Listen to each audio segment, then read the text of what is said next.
علامہ اقبال علیہ رحمہ کہتے ہیں میں بچپن سے ہی قرآن مجید پڑھنے کی عادت رکھتا تھا، آواز بھی بہت اچھی تھی اور ہمارے گھر کا ماحول ایسا تھا کہ میں قرآن مجید کی تلاوت کبھی بھی ترک نہیں کی تھی۔ ہماری صبح کا آغاز ہی قرآن مجید کی تلاوت سے ہوتا ہے، لیکن آخری عمر جب ہوئی تو گلا خراب ہو گیا، تو قرآن مجید پڑھتے تو تھے لیکن اس طرح لے سے پڑھنا مشکل ہو گیا۔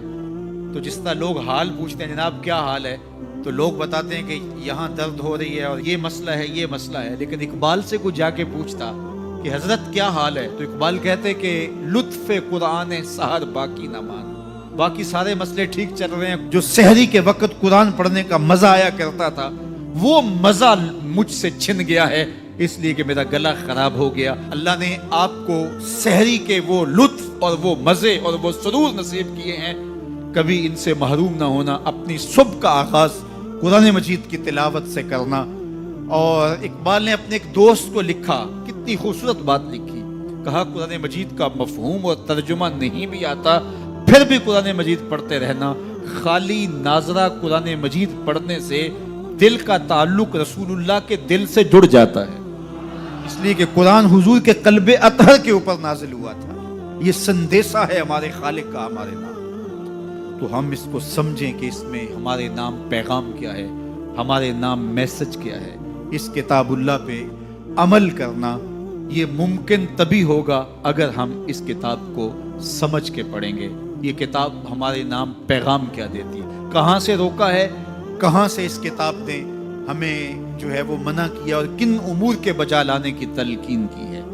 اس کتاب کے تقاضوں کو سمجھنے کے بعد اس کتاب پر عمل کرنا یہ ہماری زندگی کا لازمہ ہونا چاہیے، لیکن افسوس ہم نے کتاب اللہ کے ساتھ جڑنے کی بجائے اس کتاب کو طاق پر سجا دیا اور اس کے مفاہیم سے ہم نہ آگاہ ہو سکے۔ اب تو تلاوت بھی موقوف ہوگی، کسی زمانے میں لوگ تلاوت ضرور کیا کرتے تھے، اب تلاوت بھی موقوف ہو گئی، عمل تو قصہ پارینہ بن گیا۔ ہماری زندگی اس کتاب کی مطابقت میں گزرنی چاہیے تھی۔ آپ مارکیٹ میں یہ مائک بھی لینے جائیں تو اس کے ساتھ بھی چھوٹی سی بک دیتے ہیں جس میں کمپنی بتاتی ہے کہ یہ مائک ہماری کمپنی کا، اس کو استعمال کیسے کرنا ہے۔ یار آپ جہاں سے جو چیز خریدے تو اس کے ساتھ چھوٹی سی بک ضرور ملتی ہے اور اس کا طریقہ استعمال بتایا جاتا ہے۔ جس خالق نے انسان کو پیدا کیا اس نے ساتھ قرآن بھی دیا ہے، اس کو پڑھتے جاؤ، زندگی گزارتے جاؤ، زندگی ٹینشنوں کا مجموعہ نہیں ہوگی، زندگی جو ہے وہ خوبصورت تمہیں دکھائی دے گی، زندگی حسین اور جمیل دکھائی دے گی، اس لیے کہ یہ زندگی قرآن کی مطابقت میں گزرے۔ اور ایک مومن کی زندگی تو قرآن کے بغیر گزرنے ہی نہیں چاہیے۔ گر تو می خواہی مسلمان زیستن، نیست ممکن جز بقرآن زیستن، اگر تو مسلمان بن کے جینا چاہتا ہے تو قرآن کے بغیر جی نہیں سکتا ہے، تیری زندگی ہی قرآن ہے۔ آج پوری دنیا کے اوپر مسلمان ذلت اور رسوائی کی زندگی کاٹ رہے ہیں، کبھی سوچا کہ یہ کیوں ہے؟ ہماری پستی، ذلت، نکبت، رسوائی کتاب اللہ سے دوری کے نتیجے میں آج واجبی سا تعلق ہمارا اس کتاب سے رہ گیا، اس کے مفاہیم سے ہم آگاہ تک نہیں ہیں۔ قرآن کہاں روک رہا ہے، قرآن مجید کی تعلیمات کیا ہیں، اس کی تلاوت ہماری زندگی کا جزو لا ینفک ہونا چاہیے تھا، اس کی تلاوت کے بغیر زندگی گزرتی نہ۔ یہ کتابیں زندہ ہے، یہ پستیوں سے اٹھا کے اوج ثریا تک پہنچانے والی کتاب ہے۔ یہ کتاب ہماری زندگی میں اجالے بھر دے، روشنیاں بھر دے، لیکن ہم نے اس کتاب کے ساتھ سلوک کیا کیا؟ بڑا خوبصورت لہجہ اختیار کیا اقبال نے، ببندے صوفی و ملا اسیری حیات از حکمت قرآن گیری، بآیاتش ترا کار جزی نیست کہ از یاسین او آساں بمیری۔ اللہ اکبر۔ اقبال کہتے ہیں کہ اس دور کے صوفی نے اور اس دور کے ملا نے تیرے ساتھ زیادتی کی، تو پھنس گیا ان کے پھندے میں۔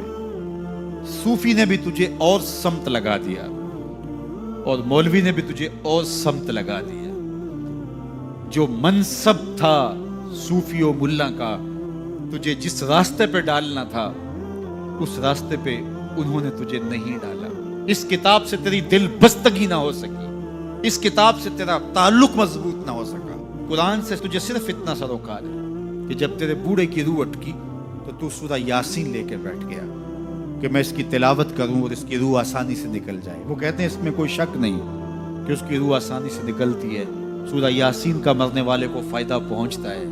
مجھے اس پہ کوئی اعتراض نہیں ہے، لیکن کہتے ہیں مجھے افسوس اس بات سے ہے کہ اس قرآن سے بھی تو نے مرنا ہی سیکھا، کاش اس قرآن سے جینا سیکھ لیا ہوتا.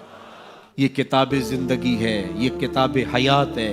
یہ مردہ قوموں کو اٹھا کے کہاں سے کہاں لے جاتی ہے، یہ پستیوں سے اٹھا کے بلندیوں تک لے جانے والی کتاب ہے. اس امت کے پاس اتنا بڑا نسخہ کیمیا ہو اور وہ در در رسوا ہو رہی ہو.